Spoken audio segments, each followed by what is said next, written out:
Good morning, everyone. Welcome to our Red Short webinar. My name is Felicia Schenkelberg, and I'm an analyst here at Red Sky Alliance.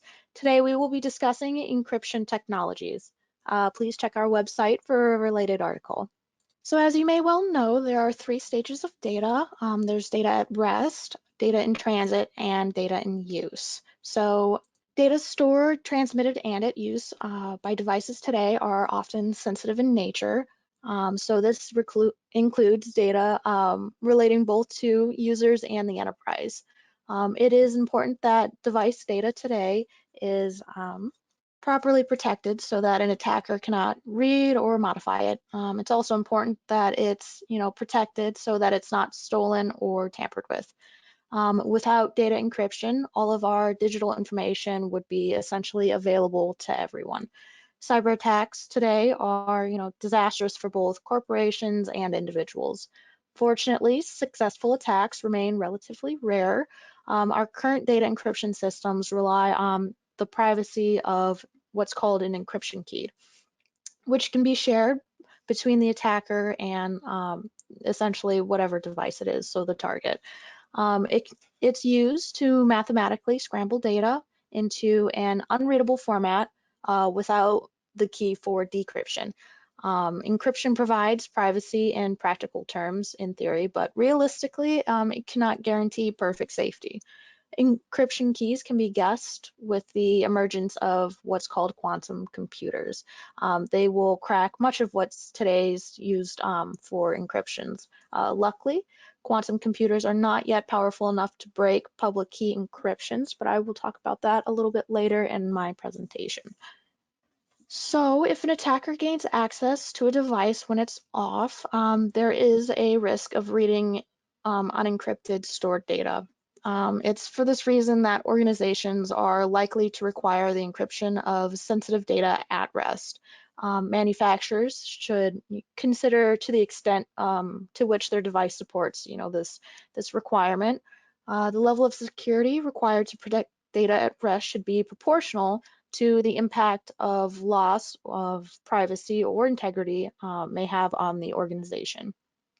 Critical information such as digital certificates, cryptographic keys, and system configuration information should require stronger protection.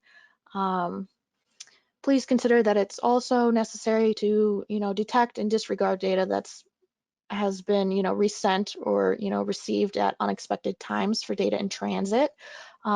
Mechanisms to defend against replay attacks include sequence numbers and timestamps. They must be properly authenticated and their integrity protected so that attackers cannot breach them. For data in use, file encryption allows for the encryption of sensitive files and decrypting sensitive data only when necessary. So symmetric encryption uses what's called a single key, which must be shared between those who need to receive data, while an asymmetric encryption uses a pair of keys. A private and public key is used to encrypt and decrypt messages in transit. There are two types of symmetric encryption algorithms. The first is called a block cipher, and the second is called a stream cipher. Block and stream ciphers make different assumptions for the environment in which they operate, so one is better suited for a different protocol than the other. What's interesting about a block cipher is that it divides the message into chunks of fixed size called blocks and encrypts each block separately. Block ciphers have the random access property, meaning that a block cipher can effectively encrypt or decrypt any block utilizing an initialization vector in conjunction with the key. This property makes block ciphers a good choice for encrypting the content of MAC layer frames and network layer diagrams. Stream cipher, on the other hand, treats the data as a continuous stream and can be thought of as though it's encrypting and decrypting data one bit at a time. Stream ciphers are usually designed so that each encrypted bit depends on all previously encrypted ones. So decryption becomes possible only if all the bits arrive in order.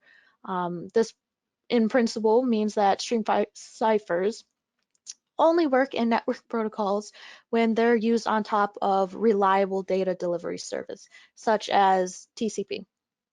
So I'm going to talk just a little bit more about quantum computers. So a significant amount of research has been conducted on these types of computers. Um, and it's because that they will soon be able to crack public key crypto systems currently in use. This would, seriously compromise the confidentiality and integrity of digital communications everywhere on the internet. This field of post-quantum cryptography's main goal is to develop cryptographic systems that are secure against both quantum and classical computers, and can also interoperate with existing communication protocols and networks.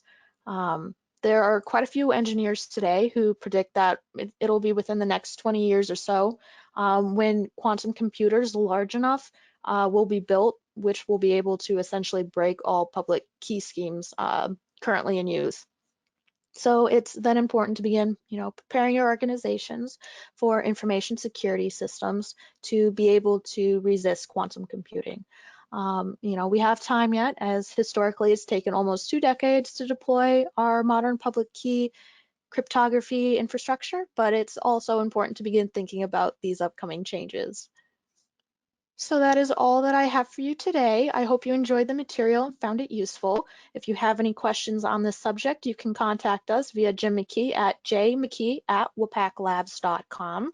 If you are not yet a member, please sign up on our portal, redskyalliance.org. Your membership is free, and you will gain access to a variety of Red Sky Alliance content.